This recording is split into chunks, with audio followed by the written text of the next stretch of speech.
being a measuring stick, but in your case, when you go against a quarterback who's playing at as high a level as Russell Wilson is it natural you kind of gauge where you are compared to the other top guys in the league in a game like this, or not? Is that out of your mind completely? No, that's out of my mind. I've got all the faith in my defense going out there and doing their job, but for me, it's about staying focused in on what the Seattle Seahawks defense is going to give us, the way that we execute against that, and that's the premier focus and the only focus within a game plan, no matter who the quarterback is. Dak, Coach McCarthy mentioned that last week's practice wasn't as smooth as he wanted it to be. How has it been this week, and what is it that y'all needed to clean up?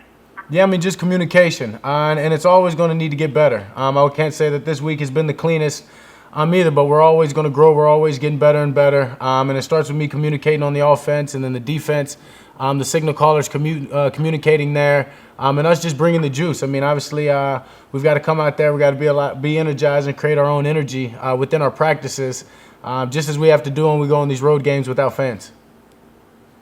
Dak, when you see Jamal Adams, what did you see in Seattle? Yeah, Jamal Adams is a great player. Obviously, playing when he was up in New York, but just knowing that he can disrupt the game. So you've got to account for him, whether he's around the line of scrimmage and some pass protection, or whether you're running the ball in his direction. You just got to make sure that you get bodies on him and you account for a good player like he is. But he can certainly change the game. Dak, In what way is your preparation simplified, given that you don't face a loud crowd in Seattle on the road in this game? Yeah, I mean, not really at all, because if we're trying to be simple for this week and then we get later in the season, it's a step that we're going to have to try to take. So, I mean, right now you continue to prepare the same way, whether Seattle has their 12th man or not, and as you just find it a better time to fine-tune things. And then just so, I mean, as I said, we can't try to simple things down now and then try to catch up later. So it's full go all the time. Dak, what did it mean to have Hayden Hurst come up to you after the game last week? One more time. What did it mean to have Hayden Hurst come up to you after the game last week? Yeah, that was awesome. Special moment. Obviously excited after a big win like that. But for him just to come over there, us embrace that moment. He told me about what him and his mom are doing with their foundation. I'm excited to work with him. I mean, we've talked since. I'm excited in the offseason for us to get something going, or have our teams already start making steps to do that while we're in the midst of the season. Did it surprise you that their opponent would come up to you right after the game and tell you something like that? No, not at all. I mean, obviously that's something that's near and dear to his heart, and so I mean that means a lot to him. A couple of players did it last week, so I think it depends on that player, what it means to them, what they've been through personally. And I'm proud of Hayden from where he's come from and the things that he's been through, and thankful obviously for that moment as well. If you guys won this game, would that do for your confidence going on the road, beating such a good team like this? One more time, we won the game. The confidence. If you could go up there and win the game. Oh, got you. Would that be for your confidence, beating such a good team? Yeah, I mean that's the plan. Obviously, the plan is to go up there and to get a win. And then when you do that, knowing that this team is good, this team's hot. They've got a hot quarterback right now, but just allows the confidence to grow. But it's a step that we must take, and it's something that we must do to get to where we want to go. Did you see what Aaron Rodgers said about you? Did you see what Aaron Rodgers said about you regarding your comments on mental health, and what do you think of what he said? Yeah, I did, and I appreciate those, and respect Aaron. Respect Aaron as much as probably any other quarterback that we have in this league. And I mean, obviously his game, but for him just to come out and said what he said, and I loved what he said about people's personal opinions don't affect any of us, how we feel about ourselves. And I think that's huge. It's about with the self-talk and the stuff that you feed your own mind. So I mean, I just thank Aaron for having my support and for coming out and speaking as he did.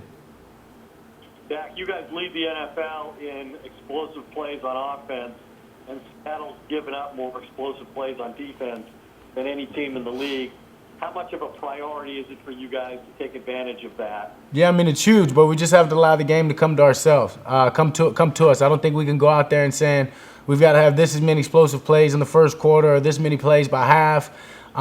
We've just got to go out there and allow the offense to come to us, allow the feel for the game to take care of itself, break tackles, complete some passes, and allow our athletes to get in open space and simply just go out there and be the best that we can on offense. And if it leads to more explosive plays, then obviously that's what we'd like, and that's a good combination for a win.